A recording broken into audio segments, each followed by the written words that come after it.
Mr. Speaker, it's a habit these Liberals have, I've discovered, of referencing the abundant consultations that have taken place as though that directed or influenced their decisions. I've consulted on this particular piece of legislation, which is 3 bills in one.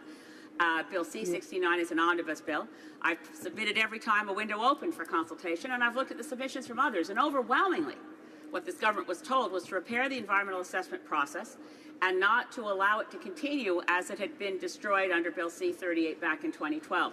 The expert panel on environmental assessment I want to reference in particular in my question to the Parliamentary Secretary, because among many important pieces of advice received by this government, I don't see how anyone would doubt that it was important when they impaneled a group of experts and paid for them to travel the country and listen to people, that their recommendations should have had some influence. We've never even seen a report or a response from the minister to the expert panel report on EA, nor to the expert panel report on the NEB, both of which one would think would have some reference in now this omnibus bill that deals with both. Specifically, the Parliamentary Secretary, the expert panel on environmental assessment said clearly that whenever federal money was used, there should be a federal review.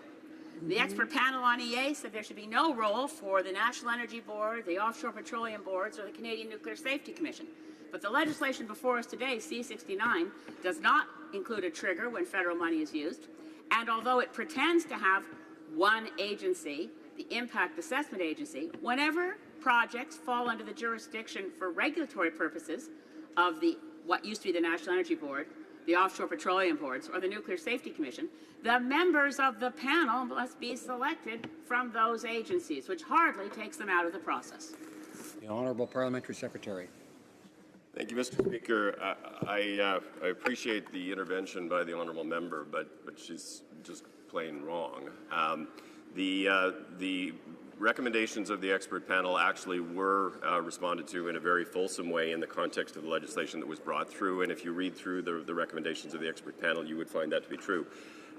There obviously are, whenever there are expert panels, not everything is accepted.